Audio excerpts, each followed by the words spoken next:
por muito tempo. Tá certo que hoje já não consegue mais. Tanto é, haja vista o Criciúma lá embaixo também. Então, hoje, se você analisar o futebol brasileiro em si, para você peneirar o que tem aqui dentro, você vai ter que andar bastante. Vai ter que correr do Oiapoque ao Chuí para tentar conseguir mesclar. Haja visto o Cruzeiro. Tem quantos jogadores renegados nos grandes times por aí?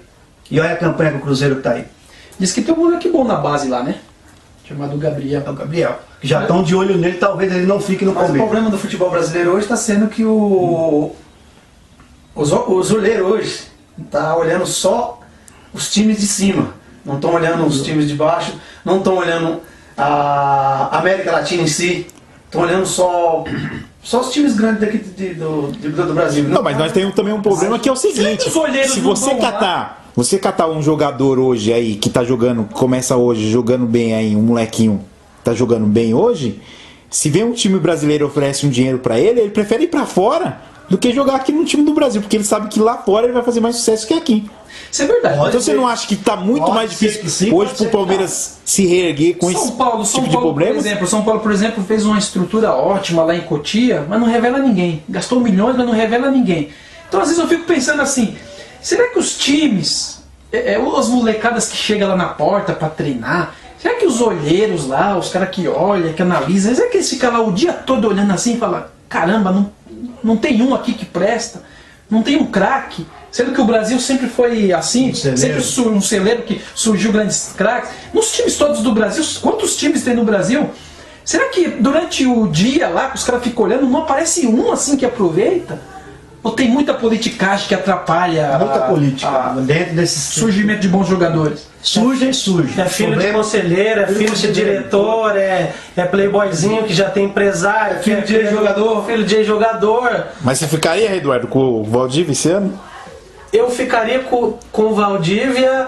Eu tenho algumas coisas que pesam contra ele. Por exemplo, o fato dele não jogar, o fato dele abandonar muitas vezes o Palmeiras quando precisa. Mas olhando para o futebol brasileiro, olhando para o futebol da América Latina, hoje você tem 2 ou 3 camisas 10. Por exemplo, a gente pode olhar para o Brasil aqui, quem tem um camisa 10 de ofício, que pega a bola, que domina, que vê o que sabe o que está fazendo. O São Paulo, que é o Ganso, talvez o Conca, do Fluminense. Você tem lá no Internacional o D'Alessandro. Eu não consigo ver outros jogadores com essa função, aquele jogador cerebral. E o quarto é o Valdívia. Então eu ficaria com o Valdívia. Mas você não acha que o Valdívia, sabendo disso, porque hoje não é só você pensando nisso, ele, como o René falou, ele acaba se aproveitando dessa situação. O Palmeiras não vai me jogar embora, então eu vou continuar fazendo o que eu sempre faço aqui. Mas o Palmeiras, a diretoria do Palmeiras tem que ter pulso firme, tem que ter pulso forte e aplicar a multa nele, porque quando dói no bolso, o jogador ele fala, opa, peraí, se eu não jogar, eu vou começar a perder. Então, mas você não acha que mesmo fazendo assim ele pode jogar 1 ou 2, 3 jogos bem e depois voltar com o mesmo problema que ele sempre deu? Não é mais fácil já ir logo e contratar logo um jogador bom e renovar, cortar logo mal pela raiz e renovar totalmente o time? O grande problema é você não ter um jogador à altura da qualidade dele. Por exemplo, o Palmeiras vai contratar o Ganso? Não vai. Mas o Ganso não tá lá essas coisas também. Mas ele, pelo menos, ele foi, se eu não me engano... Quem não tá lá essas coisas? O Ganso. Que isso, o Ganso? O Ganso é um dos jogadores que mais atuou pelo São Paulo. Será que o Brasil não pode começar a investir aí na América Latina, aí no Chile, aí na Argentina, começar a catar uns carinha bom aí e começar a jogar aqui? O Palmeiras investiu na Argentina. O Ganso foi um dos melhores jogadores do Brasil esse ano. Acabei de falar agora, o Brasil não olha pra América Latina aqui. Não olha, tem muito jogador. E pode contratar jogador com o mesmo salário bem mais baixo. Barato. Você vê aquele Córdoba, aquele que jogou no último jogo contra o São Paulo aí. Um 10. O cara é um... Olha, o Cruzeiro foi campeão sem ter um 10. Quem é o 10 do Cruzeiro? Não tem. Não tem, né, um 10 do Cruzeiro. Não, hoje o Corinthians tem aí o Cruzeiro também não tem 10. Não tem um 10. Guerreiro? Não tem um 10. Não, mas eu falo assim, não só como ser um 10, mas é um jogador que veio do Chile. Mas é o que eu tô falando, tá? Peru. Tá faltando um pouco de olheiros lá fora.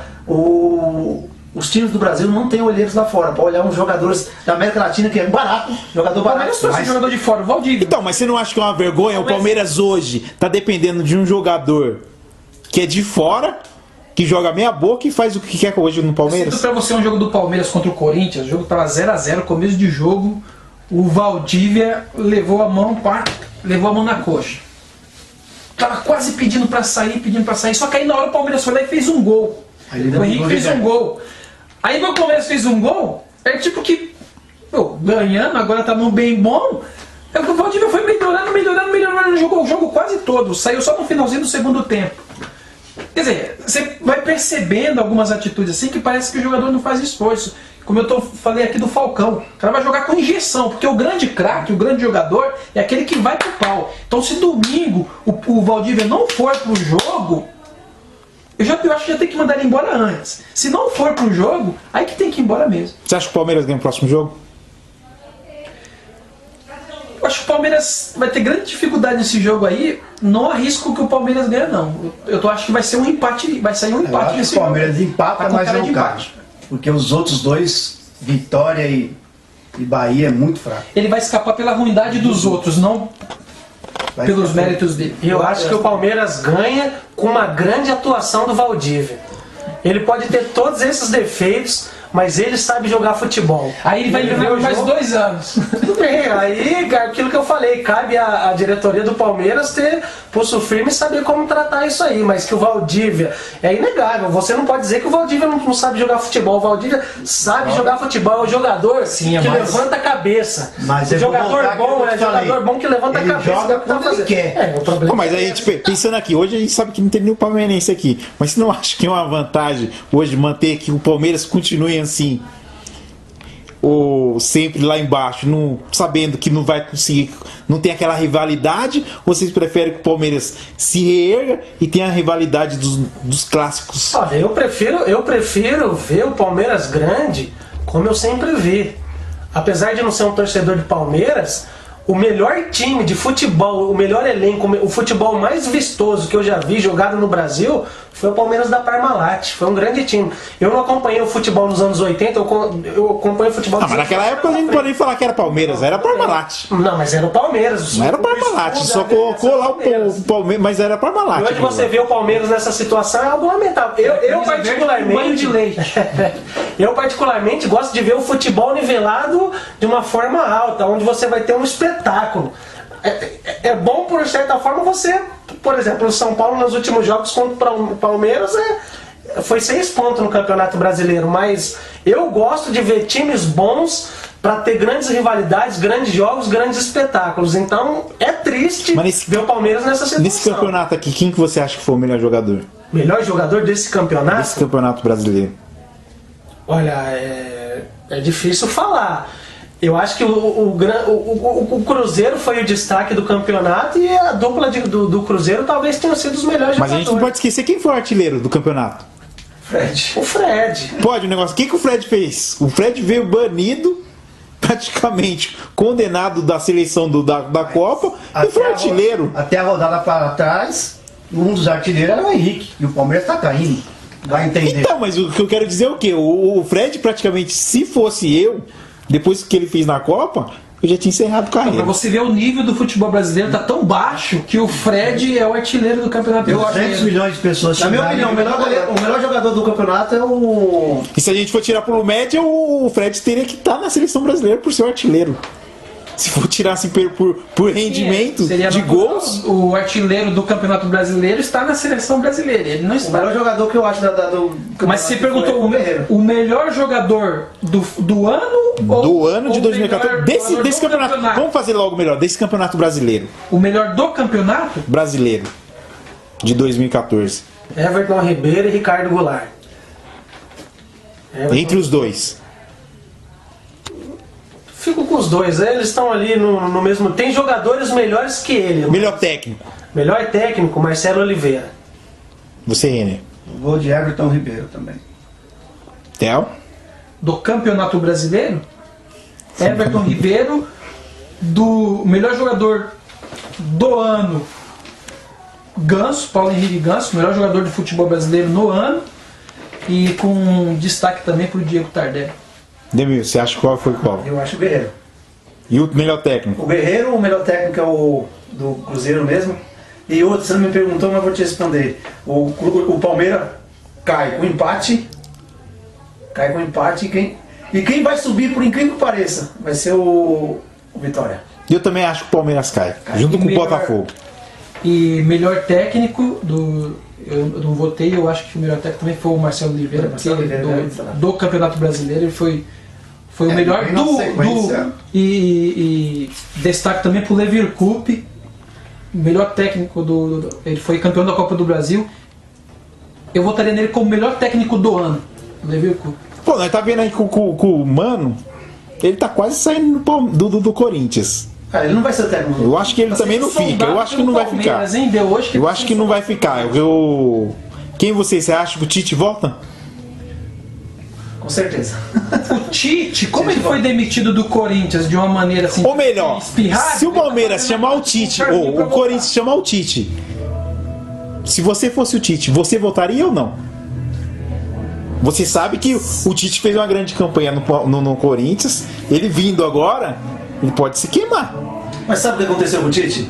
O Tite ter saído do Corinthians, o Tite tinha certeza absoluta que ele ia pra seleção. Eu também acho que ele ia pra seleção. Ele pensou na cabeça. Na verdade, eu vi uma entrevista ele falando que ele estava preparado pra seleção. Certeza que ia pra seleção. Ele fez de tudo então pra sair do Corinthians, pra ficar sossegado, pra ficar livre. E depois no fim ele acabou não indo pra seleção. Tanto que ele deu uma entrevista que ele ficou frustrado. E eu acho que o Tite não é técnico pra seleção brasileira.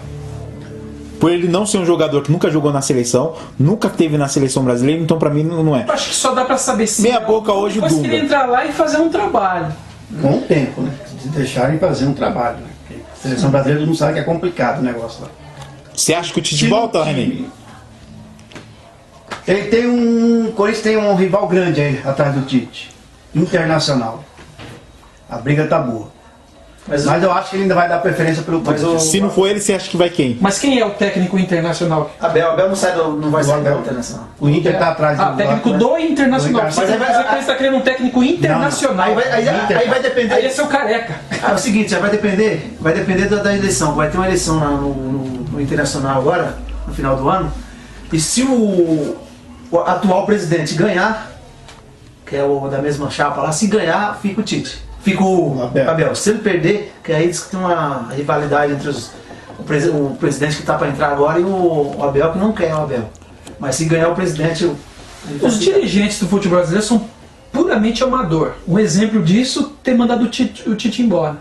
Foi varziano ter mandado o Tite embora, trouxe o Mano Menezes, agora já não quer o Mano Menezes, agora quer trazer o Tite de novo. É uma bagunça total. Eu acho que o Mano Menezes, se eu fosse presidente do Corinthians, eu não tiraria o Mano Menezes. Ele levou o Corinthians para Libertadores, embora eu ache que ele não seja um grande treinador assim do nível do Tite. Conseguiu armar mas em números ele levou para Libertadores. Se você pegar o elenco do Corinthians não é ruim. Mas ele não conseguiu dar um padrão de jogo o ano inteiro. Mas o elenco do Corinthians praticamente não foi o mesmo que do Tite. Não, teve. Foi algumas mudanças, mas não foi umas mudanças tão grandes assim para abalar. Libertadores exige-se um técnico, acho que com nível um pouco maior. No caso, acho que o Tite ou o Abel Braga, que também já ganhou uma Libertadores, poderia ser melhor para o Corinthians. Tá, eu tinha até umas perguntas aqui, eu vou até mudar, que já que nós estávamos embalando aqui. Então, o que você acha que fez com que o São Paulo chegou até o vice-campeonato, mas fez com que ele não ganhasse e nem a Sul-Americana?